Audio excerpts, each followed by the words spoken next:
CJ Stroud and the Texans, they make lightweight of the AFC South. Is it time to just forget about that and look at bigger things? And the Jets might not look like a bigger thing. This is going to be a tough game. Or is it? Plus, mystery solved when it comes to Tim Settle. Let's go inside the locker room. Yeah. We'll do it it's live. Locker Room on YouTube. You know what it is. Let's get it. Hey, locker room. Yeah, we in the locker room. Texas talk. Yeah, you know what we about to do. Localize every angle's what we really do. We the source. We the pulse of the city too. Landlocked. Got the game in the headlock. Localize every time. Can't stop, won't stop. Yeah, we top two. It is the locker room, number one source for Texans digital content. I'm Landry Locker. You can see me here throughout the week. I'm always on the scene. Nightly, 10:30 Central, and in the morning on SNL with myself and Cody Stutes. 9 a.m. Is the time, except on the final injury report days. It's going to be a fun week. We got an interesting time ahead of us. Shout out to Texans Cap for being in the building. Shout out to everyone else. Get in the comments, get in the chat. It's always an entertaining chat. It's not a chat that's hijacked. It's fluid. It's fun. And that's the point of the night stream. So appreciate y'all for coming through. Normally, this is kind of where you look at you briefly touch on the previous game. I'm just going to say this right now. I just the Colts don't excite me. The Colts don't do anything for me. The whole AFC South really doesn't do anything for me when it comes to actually entertaining what they do. Last year, CJ Stroud was 1-1 against the Colts, lost week 2, won week 18.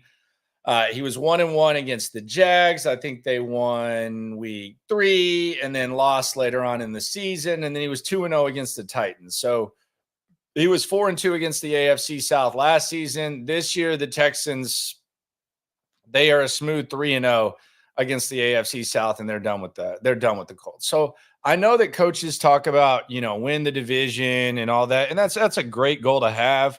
None of these teams are in the same class as the Texans, and quite frankly, the goals are much larger. You have a 2-game lead over all these squads. You still have 2 with the Titans. You still have 1 with the Jags. The AFC South at this point is just kind of in the rear view. Unless something crazy happens, unless they start playing good ball and the Texans don't figure it out, we can move past the AFC South and just put that in the rear view. Absolute dumpster fire what's going on in this division. You have Shane Steichen having to babysit and figure out what the hell he's going to do with his quarterback situation. You have the Titans that first they want to rebuild, then they don't want to rebuild, then they want to rebuild. It's a disaster there. They don't have a quarterback either. And the Jags, they just paid their quarterback like he's one of the best in the league, and he damn sure isn't that. And they'll probably be looking for his third coach in a half decade. So it's absolute ass. You know what's not ass is BetUS. If you followed along on the prop bet parlay last week, then you probably got rich. I gave you a specific plan on how to turn $20 into $600. I specifically gave you a plan. I laid it out word for word. I gave you 5 things to bet on. If you bet $40 like I told you to, and you only put $20 in, but with the BetUS promo code, BetUS150, YouTube 150 at BetUS, I should say, you would have put $20 in. Your account would have had $45. You would have made the bet that I made, and you would have won $600. Did you do that? I heard from a few people that did do that. Did you do that? That is the question. Did you decide to make that decision? Now, right now at BetUS, we do not have the props up yet. We do not have the props yet. So we're not going to prop build just yet. I actually won on the Cowboys Niners yesterday too. Did a 3 with the winnings and turned, I think it was 100 into 450 3 thing. I'm starting to like these prop builders. I'm not going to always just put it out there to put it out there, but if I'm feeling it, I'm feeling it.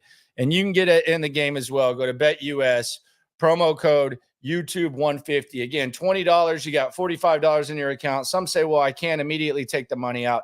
You just let it play out over the course of the season, and then you deposit. Now, if you're just putting the straight cash in and you do that, then your business gets handled. But yeah, we'll do a new one this week. I don't know if it's going to be as confident in some of the offensive stuff, but we will do that this week, and we'll figure it out. Three teams, we got you. We'll make that bread. I got you. I got you, man. It's not always going to be a thing, but it's there. Any word on Diggs? DeMeco Ryans was asked about him. That was actually his first question. Here's what DeMeco Ryans has. We'll just get this out of the way. Here's the updates on Stephon Diggs. On Diggs and severity of the injury. For Diggs, we're still evaluating him, see where he is. There's no evaluation. Let's be real. They got to have some sort of idea. I mean, they got pretty good doctors. They're talking what, torn meniscus or torn ACL. Is that what I'm hearing? Mike from Missouri says hi. Hello, Mike from Missouri. Shout out to Missouri. Shout out to Hodak's Chicken Wings, man. God, I love me some Hodak's Chicken Wings. Shout out, rest in peace to Ponticello's Pizzas too. Those thin ass pizzas, man. They used to be in my fridge. My stepdad would always be drunk at night if he wasn't like watching the Cardinals and Blues. He worked his ass off. Very successful guy. Mom married him like when I was 9th grade, 10th or something. But he would always watch the Blues and Rams. That was back when you had to tape the games. He'd be up till like 2. He'd make the dog steak and stuff. But if he wanted to make something quick, he had like a whole thing of Ponticello's pies in the garage. And I would just always, man, I would eat the shit out of some Ponticello's pies, David. It's gone now. So I guess that's not the thing. Gustavo swarming the super. You ain't never hate. Swarm. Do you know anything about the big changes coming up? X was going crazy, didn't put much attention until Big Sarge said the same thing. I have no idea. I don't know about any big changes coming up. I have no idea. Don't know what that means. Don't know what X was going crazy. I honestly have no idea what you're talking about. If you can be more specific, I don't know. I literally have no clue. So I don't know. At all. Someone says they love the Blues and Cardinals. Shout out to the Blues. Shout out to Chris Pronger, Tony Twist, Brett Hull. TX Star says Landry always watching at night after fam in bed. Why no CC? So I can see what you're saying. I can't turn it up loud and I'm too old to hear. Man, the CC would look weird live, wouldn't it? And I don't know that CC is even an option. I think that would be a rough look. But I do feel you on that. Cody Stutes saying if we draft a guard in the first round, I'm pulling my effing hair out. Yesterday was comedy. Yeah, he was crying on that. All right, let's see. This is the big news. Sarge put out a tweet, said the Texans are making major changes soon, but would not elaborate. I don't know. I have no idea what that means, honestly. I've never been one to say, I know something you don't know. As a matter of fact, I used to people used to do that in radio, and I would say, dude, don't do that. And I would pressure them to actually say it. So I don't know. Like, there's big changes coming. It's popping. I have no idea. When I know something, I tell you. If I have some context clues, I tell you. A lot of times, if I know something, I'm not just going to throw it in your face. So I don't know what he is referring to. Shout out to Sarge, though. And whatever information that he's got. Blink twice if you can't say it. I don't know anything about anything about that. No idea at all. I have no idea. I'm assuming we'll know by tomorrow because they travel Wednesday morning. The injury report's actually coming out Tuesday and Wednesday. Stutes said it comes out Tuesday, Wednesday. It's basically going to be walkthrough style. Practice is at 12:30 tomorrow. It's going to be a long ass day. Let me peep that schedule. So tomorrow at 12:30. Yeah, tomorrow at 12:30, we have DeMeco Ryans speaking. Then we have CJ Stroud speaking at 12:45. Then open locker room at 1. Damn, and then practice at 4:10. Good Lord. That is a hell of a gap right there. Christ almighty. God. But yeah, God, I might have to, I don't know what the hell I'm going to do for 3. Yikes. But yeah, that's a lot of time, and that's what's going to happen. Yeah, I don't know. I know something you don't know. I have no idea.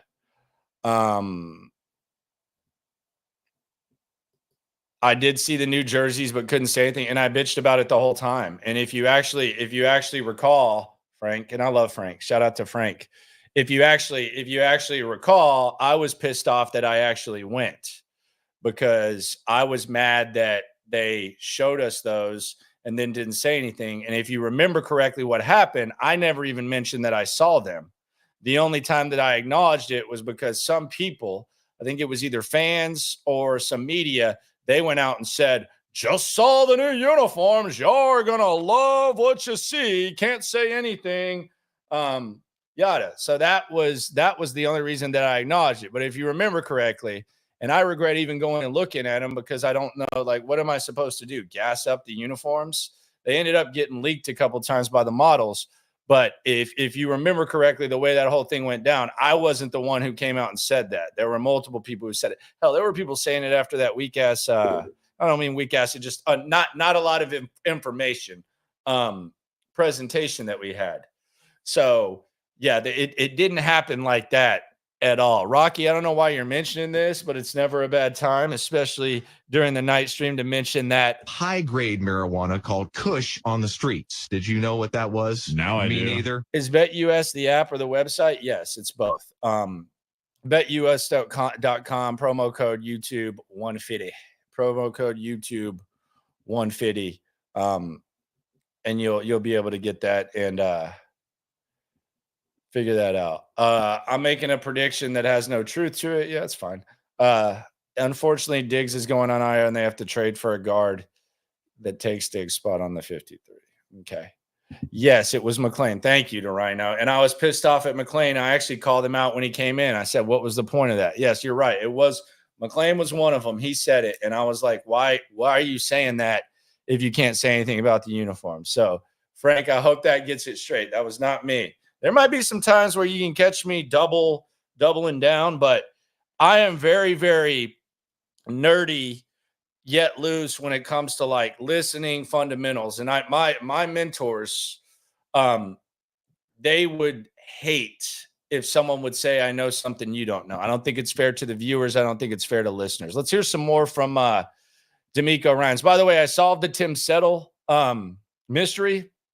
We'll let you know about that in a second. A lot of people kind of wondering about that. Let's hear from DeMeco, though, for a sec.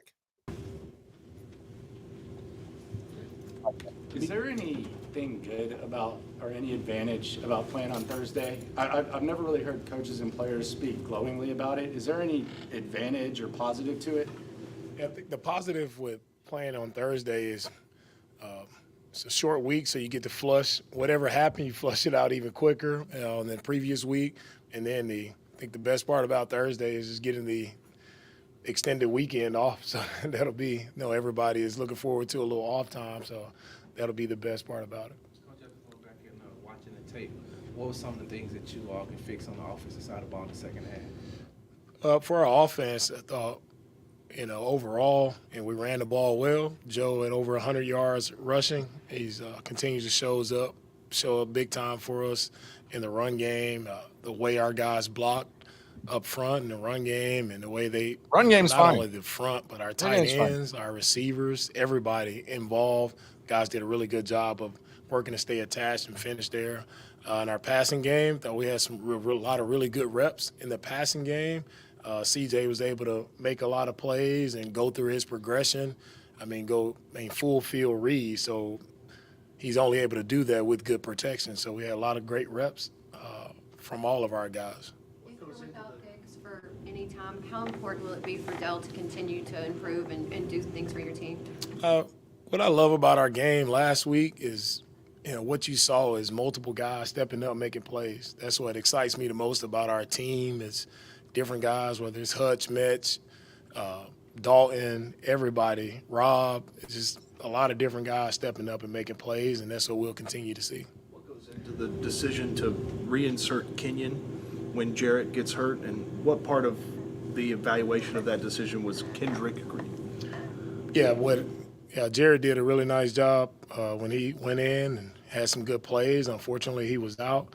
Then Kenyon was back in. There was no overthinking it. Kenyon got a lot of reps throughout the week, and he was the guy to go in, and he has a lot of good reps as well. A lot of people want to, focus on the bad. Everybody has bad reps here or there, and we can all focus on that. Or not everybody gets gets positive. benched. I think he has some really good plays as well. Not everyone gets benched and is putting your quarterback in harm's way. I want to go back and listen to this. This was with Stoots. Well, a lot of people want to, focus on the bad.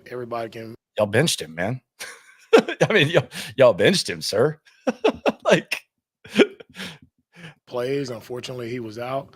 Then Kenyon was back in. There was no overthinking it. Kenyon got a lot of reps throughout the week, and he was the guy to go in, and he has a lot of good reps as well. A lot of people want to, focus on the bad. Everybody has bad reps here or there, and we can all focus on that, or we can look at the positive. I think he has some really good plays as well.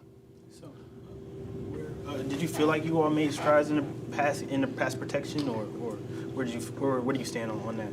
I think when CJ is able to throw for as much as he threw for and make the plays he's able to make, of course, guys did a good job in the passing game. And look, everybody wants to talk about the pass blocking and all those things. Our guys did a good job, and overall we've had a lot of good reps in the passing game. So let's talk about those good reps that we've had.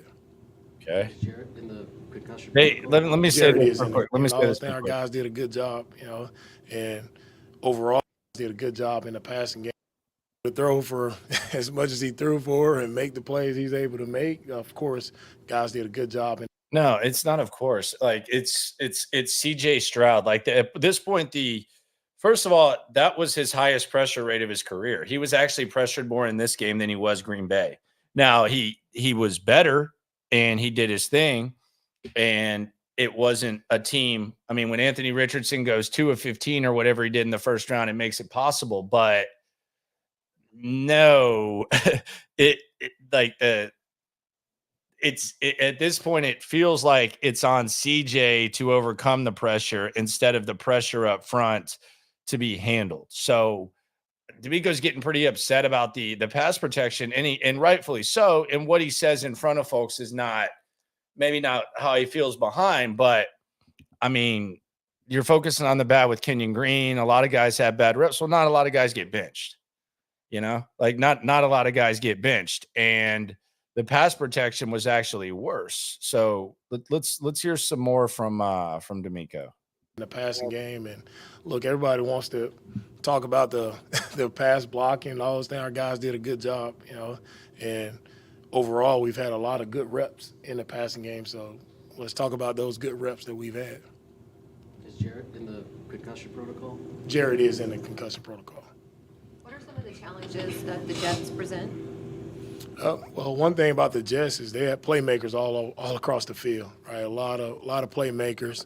A lot of veteran guys who have been successful in this league for a while. So you look at their offense, the receiver position with Wilson, with Adams, Phillips says he has to say this stuff so he won't lose the locker room. I mean, look, DeMeco's going to protect his players. DeMeco knows how to be a leader of men. DeMeco knows how to get the most of his team. DeMeco knows how to get the most of his team when his back's against the wall. I don't know. Does he have to, the saying that Kenyon Green didn't play well lose the locker room? Does saying that our pass protection needs to be better and it's still not where we want it to be, lose the locker room? I think a lot of times fans, media types, they try to speak in cool, football, as a players, you're going to lose the locker room. This guy's not going to lose the locker room. But I get that it is his mannerisms and that's just not how he's going to do it. But I mean, Kenyon might be a sensitive subject right now. But I mean, not everyone gets benched. And the pass protection has been bad. So I don't think he's worried about losing the locker room. I just think that's his personality. And I don't think there's anything this guy could do to lose the locker room, quite frankly. I think he could flip a table and scream. It's just not in his nature. It's a tough match for us, right? So we have to be on our guys. You got to play sticky in coverage versus guys. And also with the running back position, they got two backs, young back and Allen. and also Breece Hall, explosive players, right? Explosive physical backs that can make plays all across their defenses. They've been a top 10 defense for a while, so it's a tough matchup and one we're really excited about, looking forward to. He's definitely an in-house type of guy. Shout out to y'all. Shout out to Philip too. Daniil and Will went on the field together. What do you see from them? Just them two being so destructive. What I see from both of those guys is, man, wrecking havoc. Right? They can have constant pressure on whoever we play. It doesn't matter. They're able to generate pressure. It doesn't always result in sacks, but it results in incomplete passes. It results in inaccurate passes that our DBs are able to force PBUs and make interceptions on the ball because of how those guys are rushing, how they're speeding the quarterback up.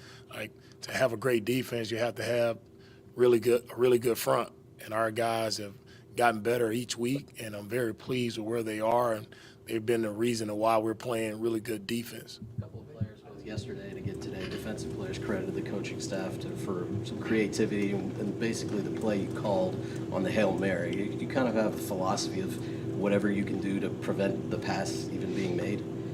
Yeah, my philosophy is put our players in position so they can go make plays. It's not about me. It's about those guys, and there in that last play, it's about Will, Daniil, and their effort and how they got after the quarterback to force him to not even be able to throw the football. Like, it's about those guys and just who they are, and not only as players but as people. Like, they represent all of the right things. They're all about the right stuff, the effort, right, the strain, the relentlessness that they show each and every snap. Like, that's why they make a lot of plays for us. What strides are you seeing from Jaylen Pitre as far as coverage? And Jaylen has continued to do really good things for us in coverage. He's been locked in the past couple of weeks. Fundamentals of his job and what we're asking him to do, and it's no play better than the play that he made for the interception there before the end of half. He's just in his technique, eyes in the right spot, playing the right technique, and big plays happen when you just lock in on the small details, and that's what the small detail. I know we mention it a lot and talk about it a lot, but that's what it looks like. And it's maybe boring to some people, but to me, that's how you make the plays. It's not the wild plays. It's just being consistent in who you are, consistent in your play, and you make the big plays when that happens. You guys have had game plan against Aaron Rodgers going back to your 49ers days. What have you seen from him since he's been in a Jets jersey versus maybe in years past? Yeah, man, I haven't spent much time going back thinking about the 49er days with Aaron Rodgers. We'll get into more of that after see where they are right now as an offense and what he's been doing with the Jets. How do you guys go about with a young talented player like Kenyon Green? Obviously, you guys pulled him, put him back in the game. What's kind of the process of when you're coaching him, not beating him down too much to where he can completely lose his confidence, and when you lose the confidence, you just completely lose the player, but coach him in a way to where he can still have that confidence to eventually get out that road? What's kind of that balance where now you're not overcoaching him versus trying to get him on track to play to the capabilities that he does have? For all of our players, when it comes to coaching, it's all about just being positive and uplifting guys and trying to help them as best we can with techniques, fundamentals, try to help our guys to go out and play their best. And it's always encouragement from everyone, right?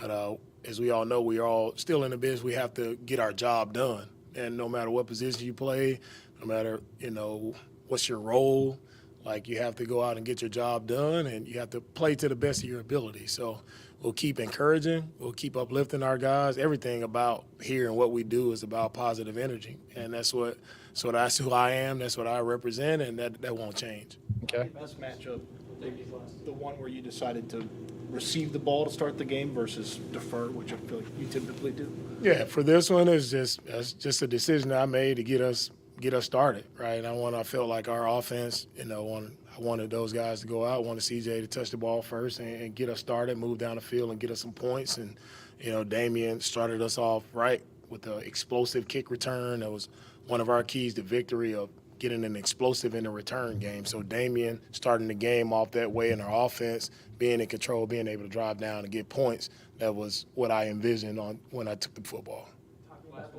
positive things with pressure and protection.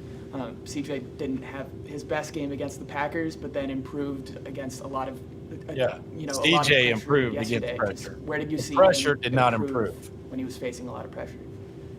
I thought CJ did a really good job of just having command in the pocket, having command of the entire offense. Like when, again, we talk about the pressure. Yeah, those guys make plays too. Some good designs by their defense. Coach Bradley did a good job of designing some rushes that were effective, but we also did a good job of handling it. CJ did an awesome job of commanding the pocket, stepping up in the pocket, 2 hands on the ball, going through all of his progressions, taking a check down when the check down was there, hitting his hot answers when his hot answers were there. He was just in complete control the entire game, and he didn't get flustered at all. He led in a positive way.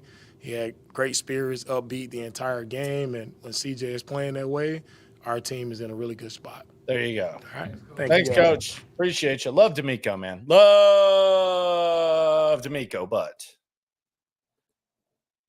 the ability to prevent pressure did not necessarily improve.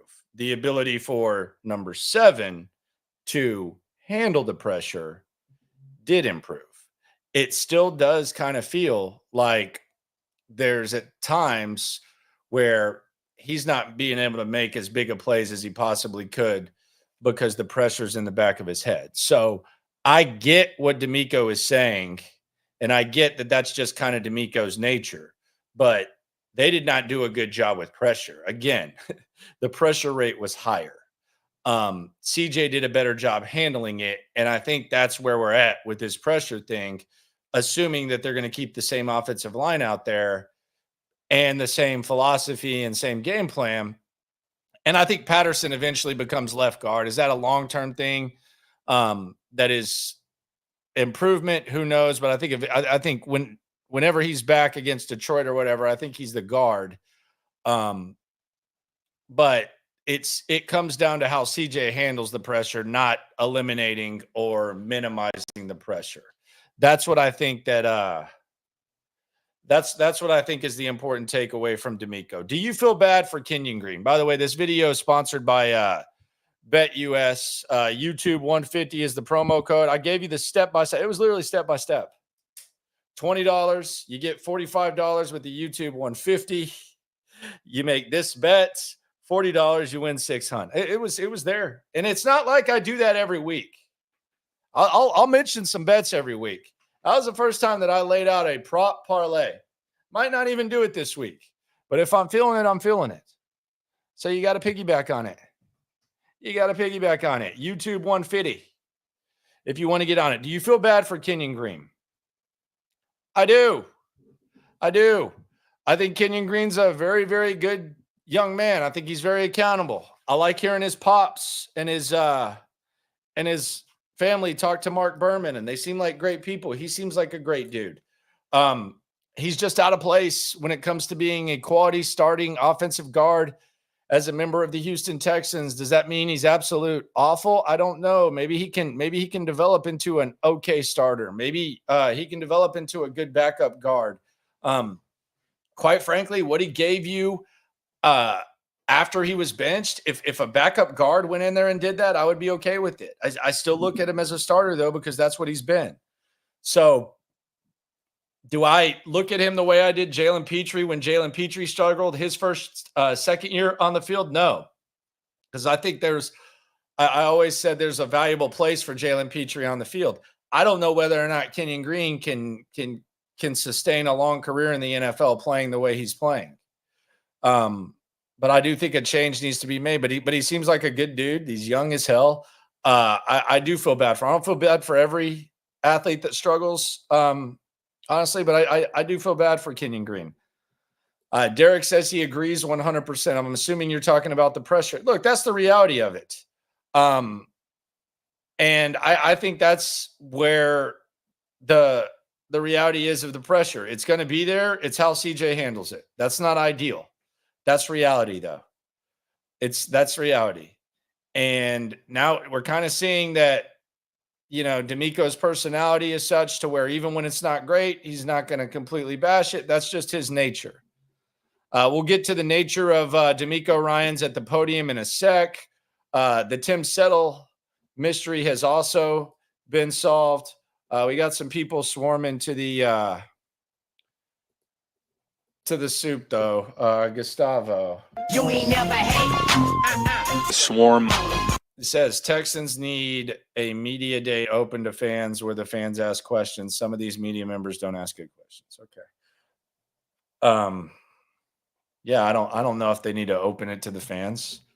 I don't know if that's the solution, but I hear you on that that opinion. But I do feel bad for Kenyon Green to answer that question. So there's a Tim Settle mystery that's been solved. And I brought this up this morning. My wife went to the mall last week. It was either Thursday or Friday. And she saw, I guess, the stream. And she saw Tim Settle. And she said, "Oh, my God, I think I saw that guy at the mall." And I immediately said, and you know it, shout out to Sean Dodge. I immediately said, Race car. yeah, I doubt you saw Tim Settle at the mall. But okay, whatever you say. You didn't see Tim Settle at the mall, but okay, yeah, all right, whatever. So then, fast forward to Sunday, yesterday, Tim Settle was talking about his new watch, and he pointed to his watch that he said he just bought. He said he buys a watch now after every sack he gets. Didn't think much of it. Thought that was cool. Whatever. And then Tim Settle, I got home and my wife said, "I bet you he was at the mall looking at watches." And I said, "Come on.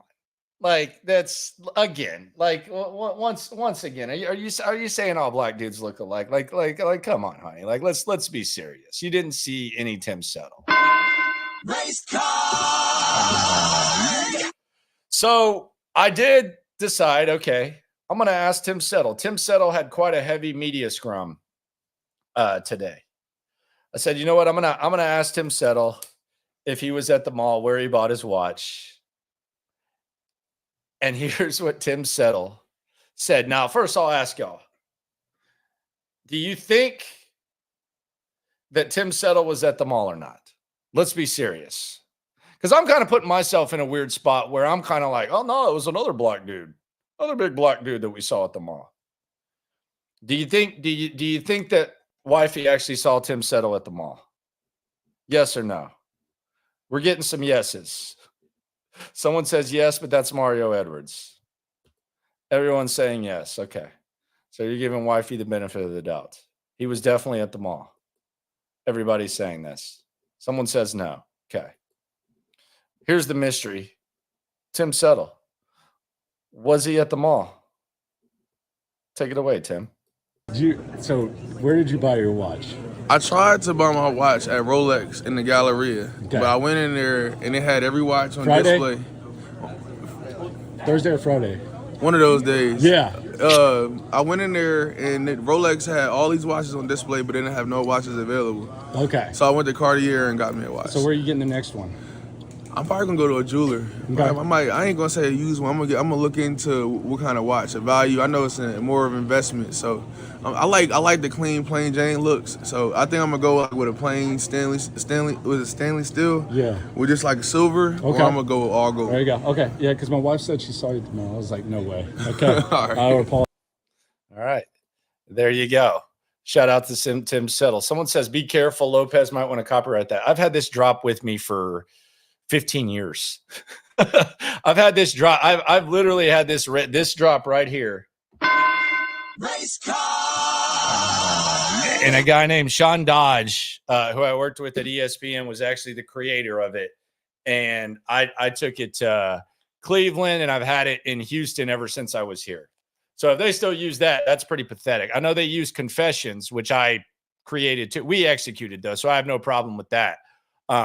I went in the lab and put the Confessions. Watch this. They still do that, localize it, all that. Y'all don't even know what I'm talking about, most of you. But yeah, the race card has been me. You can't copyright what I've had with me for 15 years. I can promise you that. But you can do segments that we executed together. That's fine. And you can even use the drop. I mean, it's not like you're preparing yourself, but yeah, that did not happen. But yes, Tim Settle was at the mall.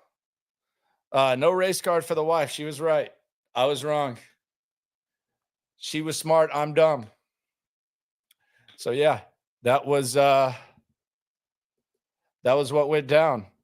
Tim Settle at the mall. The DeMeco Ryans mannerisms at the podium. I have an opinion on this, and I want to get to it, but first, let's hear from Jaylen Pitre. I thought this was pretty cool from Jaylen Pitre. I think he's been thriving in his new role.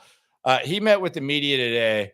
I asked him about the interception drought, which, by the way, was not as long as I thought. His last interception was actually the first of 2023. For some reason, they list when you pull it up mobily, they don't list it from first to last game. Don't worry about it. But it was the 23rd. I asked Jaylen Pitre about that. Asked him about his nickname Sparkplug from DeMeco, and he gave a Bible verse to kind of describe his mindset when it comes to trying to get the teammates to feed off his energy. How nice was it to get the interception?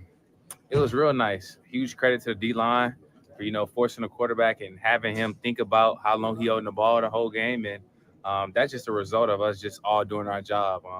Very thankful that happened and just trying to continue to stack them. Do you remember when the last one was in their regular season game? The last one was the Jaguars, I believe. Yeah. DeMeco called you the spark plug of the defense. Is that something that you try to have everyone kind of feed off you? Definitely. I just try to, bring good energy, have good energy, because I know it's contagious. There's a quote in the Bible. It says, refresh others and you will be refreshed. So, I'm just trying to, be that light as much as I can and try to help out others as much as I can. How nice was it to get the interception? That is Jaylen Pitre right there. I see in the chat 20 Jamarcus way down. They just fired their head engineer. I guess it's his fault that they decided to make a change, kind of left him out to dry. So yeah, they're way down. That's enough about that. Most of you in the chat don't even know who the hell that is and what that is. But it is the Locker Room, number one source for Texans digital content. I want to talk about DeMeco Ryans at the podium because I think this is important to say. The thing about DeMeco Ryans is, he's not going to tell us everything that he's telling the players and he's telling them. So there is a certain point to that. But I also think that a lot of times whenever coaches go to the podium and maybe they don't say what we like for them to say, there's like some sort of notion that they're living like some sort of double life. And a lot of times they are. Like a lot of times they're going up to the podium and they're saying completely different things than what they say in private. And a lot of times that happens. But the thing that about DeMeco, that's really him. Like it might bore you. It might seem too good to be true. A lot of times when you see people act that way, you kind of think, well, maybe that they're phonies and they're not doing that. It's DeMeco, man. Like, and it's crazy, but that's DeMeco. And that's his mindset. That's his mannerisms. That's everything. I remember I asked DeMeco Ryans, and this was on a non-press conference thing. I asked him something like, what was it about? I think it was about the schedule. No, it was about division games. It was about division games. And I think I can bring this up. This wasn't like some like mysterious off-record type of ish. So I'll bring this up. It was not like he told me something and it was like, hey, this was, but this is just kind of the answer that he would give at the podium just to show you that it's not BS. So I asked him, I was like, so you're playing a team in the division multiple times and you're doing so early. Sometimes you play them like at the start of the season and you play them at the end. Like they had the Colts last year. They had the Colts week 1 and they had the Colts week 18. this season they had the Colts week 1, and then they had the Colts week 8. And I asked DeMeco, I said, if you could have the ideal scenario and you could lay it out, like if you could change it, what's the ideal area to play a division opponent, the 2 games? And he goes, I haven't thought about it because I can't change it. Wasn't being a smart ass, wasn't being a jerk, wasn't trying to make me feel stupid, but he was just saying, haven't thought about it. Said, okay. But that's just kind of how DeMeco is. However y'all want to put it, that's just how DeMeco is. So yeah, like it or love it, that's him. And I think it's valuable for the team. Now, I will say this, and I think the one fair criticism that you could perhaps, and we'll get to the Jets game in a second, but the one thing about DeMeco that you can wonder is if they're not going to make changes on the offensive line and this is just going to continue, do the reservations about hiring a defensive coach instead of an offensive coach, do they kind of reemerge if a clear problem is neglected on the offensive side of the rock? Because the example I'll use is last year when we saw DeMeco Ryans, like when Jaylen Pitre was playing bad, what did DeMeco Ryans do? Benched him. Like Jaylen Pitre got benched against the Browns. Now you can say they benched Kenyon Green, yeah, but they adjusted big time on defense. So is there going to be that same attention paid to offense? Who knows? Defense is going to keep you in a lot of games, especially up front, but the offense is there. So you do wonder about that. I'm scared about this Jets game. I'm gonna be honest with y'all. I'm a little bit scared about this Jets game. And the reason is simply the inability to protect in the short week and the playing surface in New York. That's it. And I also think they have decent receivers, but that doesn't even terrify me as much because I think Aaron Rodgers is the least mobile quarterback that they faced this year. And I think he's kind of washed. And I don't know how much he's really got his heart into it right now, being on a 2-6 team. I don't know. You're 40 years old. You're on a 2-6 team. Now the Texans are +1 even money. So if you know what, let's just get crazy. Let's just go to BetUS right now and do this. You know, I'm sitting here saying how scared I am. You know what? If I can get even money at +1, look at that account going up. If I can get even money +1 at BetUS, I got to put something on it, don't I? I mean, just why not? Hit those parlays big the other day. What are we at? 2250 in the account. Actually 3,000, about 3,000. Kind of went on a cold streak, but now we're up to 3,000. Started up putting in about 11, 1,200. Do we want to take the point or do we want to go money line? Because you're getting even money taking the point. But what is the point of taking the point? There's not going to be a tie. Like if they lose by 1, I guess it's a wash. You got to go all in. You got to just go with the dub. So let's just go $150. There you go. Am I confident in that? No. Am I kind of playing with house money given the parlay that I had? Yes. So let's go 150 to win 165. Let's just do it. F it. There you go. 150 to win 165. BetUS. So there you go.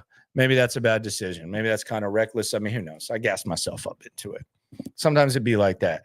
When you lose, kind of like when you get all this extra money, like as a kid, you get like $10 or whatever Christmas, you just go spend it at the gas station. So there you go. No, I'm not winning $15. I get all 150 back. If you win, you get your 150 and then you get another 165. Nah, that would be a really bad bet. That would be really bad value. So no, you get the 150. So if I handed them 150 in Las Vegas, which I'm going to on Friday, they'd give me back $315. They give me back $315. So yeah, can't wait to go to Vegas. God, this is gonna be great. What a great week. Awesome. Thursday night, we're gonna get to see this. I am a little bit concerned, but the one thing that I think the Texans have is I think this Jets coaching staff has the potential to be a disaster. And I also don't think even the original staff was respected by Aaron Rodgers. And I don't know how much Aaron Rodgers is going to bring it. But this could be a schedule loss, to be honest with you. Who knows? I mean, it could be a schedule loss, but that's just there's a lot of stuff to get into. Quite frankly, it's not even like breaking down the game at this point. Like, I'm not like Aaron Rodgers. Is he even worth breaking down? Like, he's breaking down on his own. Do you have to break down the broken? Like, it's very appropriate that you're playing the Jets on Halloween. And if you put a gun to my head, despite that wager, I'd probably take the Jets at this point.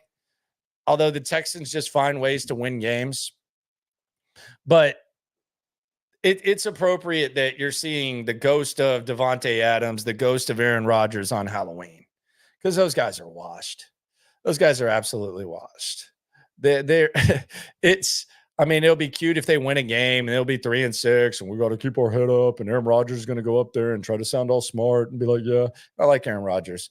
But they're washed. This is as much of a potential schedule loss as anything. So we'll see how it goes.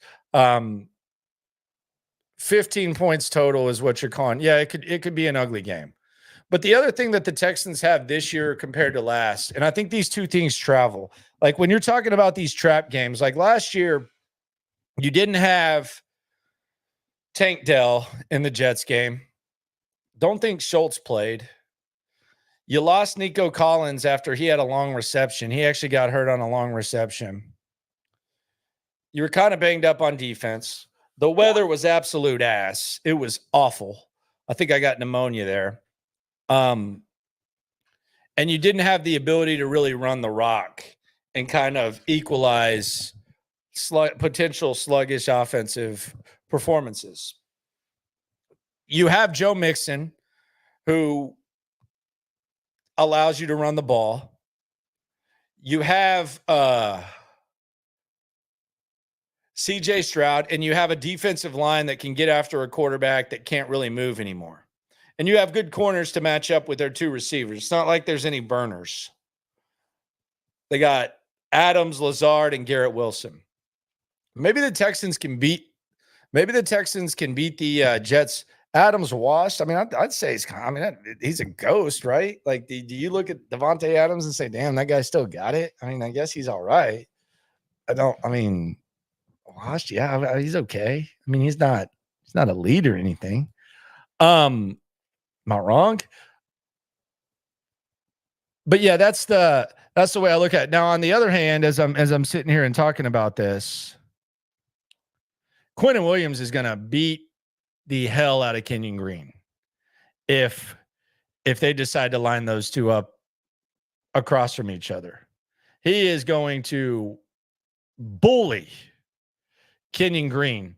So I don't know what they do about that, but that's going to be something that they're going to have to address. Is it illegal? Did Roger Goodell send Bobby Slowick and DeMeco in the Texans? I miss this. I know there's a lot of beat writers that break a lot of news, and I don't pride myself in being a beat writer. I'm a digital beat writer. Like, I go there so that I can get information to present the show. It's kind of like the new age of media, myself and Stutz.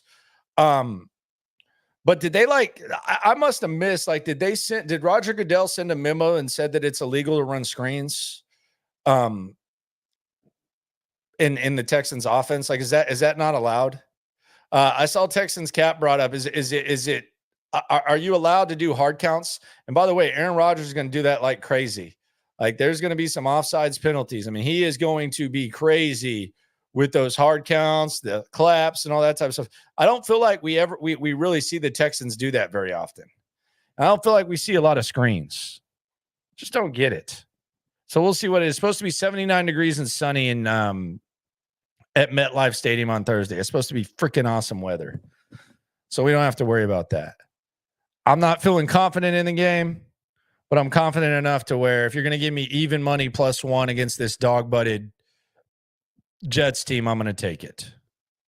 To recap, AFC South, it's ignorable lightweight at this point.